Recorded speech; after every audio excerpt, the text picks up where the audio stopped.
Fellas, we are back with Transformers issue 22, and this issue is the calm before the storm because a lot of stuff happens pretty quickly in this issue and it moves around a lot, but it's still really good. So this picks up with the aftermath of Superion losing his arm to Megatron, and we see the Autobots end up crashing into this forest area, and the Autobots are just not really doing well here, like, at all, especially Optimus, as he tells Wheeljack that he can barely move, and with Superion it's just not looking good.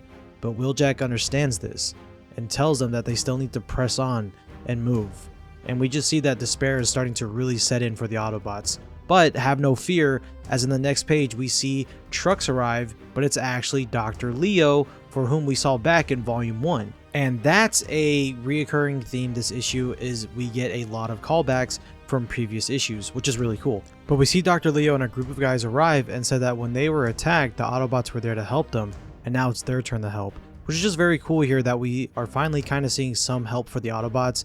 And speaking of the Autobots, we go to Cybertron with the next page with Cliffjumper and Shredhead, and this is a very interesting scene here, and I would love to know your guys' thoughts on this scene, as the space bridge is fully turned on and working, and remember, only one person can go back, which we see Alita talking to Shredhead and Cliffjumper that it's a one-way trip, and that they all want Cliffjumper to go back to Earth so that he can go help Optimus and go back to Carly.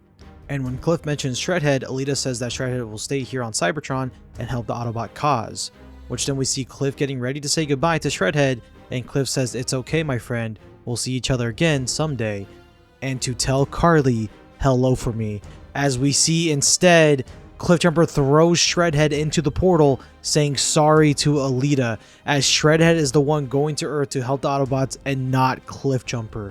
And the space bridge explodes, sending Alita into rage, asking Cliffjumper what he has done, which Cliff says that if there is one Autobot that can help, it's Shredhead and not himself, which then we see Alita tell Bluestreak to put this traitor in chains. And yeah, this is pretty crazy, not gonna lie, especially Alita's reaction here. But I don't know what the plan here was originally with the space bridge, so Shredhead going to Earth is gonna be pretty crazy.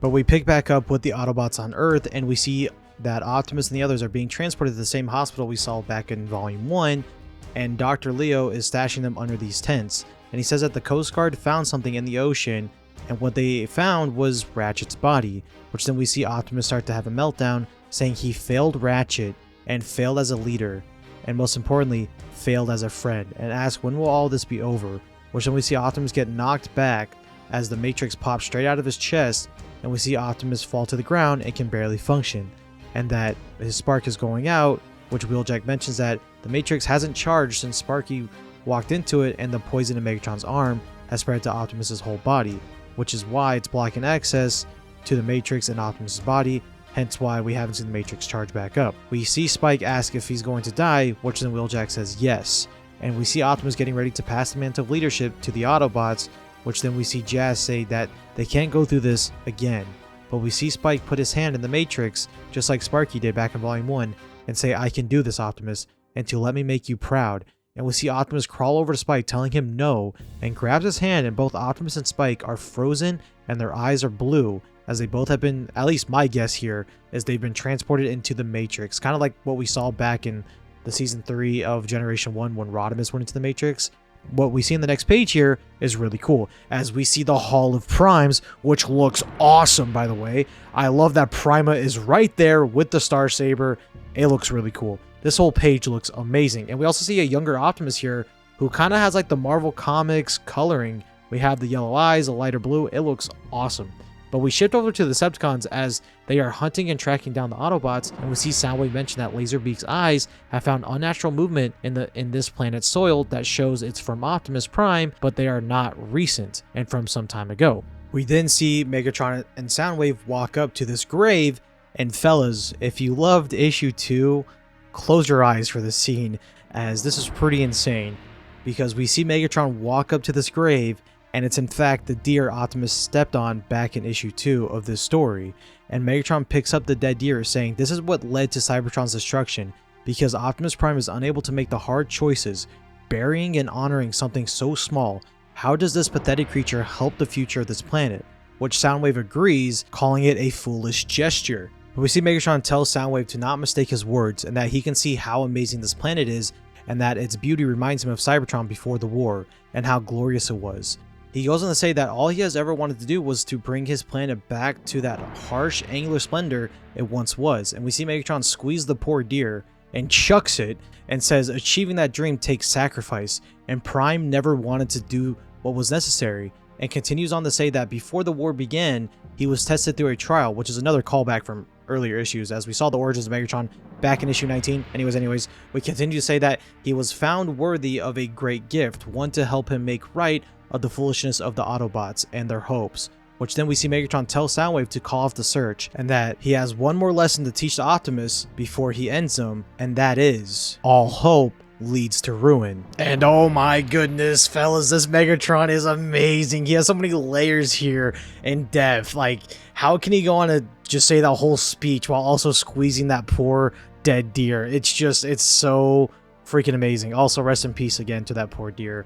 I love that we found out that Optimus did end up burying this deer, but, you know, then Megatron grabbed, and we switch up to the Joes on the next page. At least I'm pretty sure it's the G.I. Joes here, as we see them getting ready for a huge attack, and we see all these tanks and jets and helicopters are going to get ready and go on this attack. And you see soldiers yelling, saying, yeah, let's go get them, boys. Yeah, let's do this. And we see one of these pilots say, let's do this for frosting, which again, it's another callback in issue 2, as that's when we saw Duke versus Starscream, and we saw one of the pilots get killed by Starscream, who was frosting, which is really cool. But unfortunately for these pilots and these Joes, Decepticons are just way above the league that these guys are in, as we see a full power Megatron in his gun mode, Starscream shooting all these tanks, shooting all the jets, taking all of these jets out with ease. It is crazy. The Joes are completely destroyed by the Decepticons here. Explosions left and right. They are just simply outgunned and outskilled. We see Starscream shooting these carriers, we see all these tanks just being exploded, and that continues even more, as in the next page, we see Bruticus stomping and destroying these tanks, counting 15, 16, 17, and so on. And the reason why that is because he's counting how many tanks he's destroyed, as him and Devastator are having this rivalry of sorts of who's killed the most tanks in G.I. Joe's. It's insane, because Devastator calls Bruticus pathetic, because he has 37, and I love how Bruticus does this little headspin like, wait, what? Like, this is just insane. They're literally having a contest on destroying whoever can destroy the most tanks. It's this sibling rivalry that's just destroying these tanks. It's insane, but I love it. And we shift to the next page, and you guys are going to love what happens here, because we don't really jump around anymore, right? These last couple pages, it gets really good, because we see General Flag talking to Carly, basically asking her if the Transformers have any weaknesses or exploits, and she basically says that there is a good side and a bad side when it comes to these guys, and they can both be killed just like us. Which then she asks if she can go, which Flag tells her that she isn't understanding the gravity of the situation, and that Tacoma is a wasteland and Seattle is under attack right now. And as they are talking, we shift to the next page of Doc and our city commander chained up being experimented on, as we saw last issue. But we see Doc pointing a gun at one of these soldiers, and when the soldier asks what he's doing, Doc replies with the right thing, and that not to worry, he isn't going to hurt anybody, but he does have to help someone. Which we see Doc press a button on his computer, releasing Ultra Magnus, and we just see Ultra Magnus completely break free out of the facility and scoop up Carly and Doc. And as the Joes are wondering what's happening, it's too late, as Ultra Magnus escapes, and we see Doc telling Magnus to leave him here and that he has to face the consequences for what he just did. Which we see Magnus ask Doc why did he free him, which Doc reveals that he was once a captive that was tortured. And Magnus then asks Doc, how does he stand now, and how does he live? And I love this line here. Doc says he has people that need him to keep going. And Doc then asks Ultra Magnus if he has anyone like that, which we see the city commander stare into the sunset, thinking of all of his Autobot soldiers, thinking about RC, thinking about Optimus. And he says, yes, I do. And just like that, fellas, I think Ultra Magnus is back. And look how great this looks. This is just beautifully drawn. I love Magnus's alt mode, the car carrier. But yeah, guys, this is it. It seems like Ultra Magnus is fully back. It's fantastic. But as we shift to the final page, we see Optimus and Spike are essentially frozen. And again, I'm assuming they are transported into the Matrix, and that Wheeljack adds on to this and comments that when asked if he knows anything about the Matrix and how all this works, he says that all he knows is that Cybertronians are the only ones to have interacted with the Matrix before Sparky changed that, and goes on to say that maybe we never understood it well enough in the first place. And we see on the last panel, they are evacuating to the east side, which is the Windy City, meaning that this finale is in Chicago. So if you're in Chicago, you guys need to get out. But that's how this issue ends. And yeah, what a awesome issue. There was a lot of info here, a lot of callbacks, and I honestly truly do believe that this is going to be the calm before the storm. I think we're going to see something a little bit different here when it comes to these volumes and how they play out, as usually the second to last issue is going to be really fast paced, but I don't think so here. I think we're going to get like a 2-part finale here, because usually, like I said, the second to last issue is like really fast paced, trying to set everything up. But I think that's what this issue's doing, and we're gonna get a 2-part finale here for the last 2 issues, and I cannot wait. I am so excited. I would love to know your guys' thoughts on this issue down in the comments below.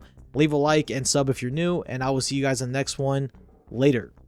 Also, be on the lookout for Teletrend tapes, because we're going to be discussing it all.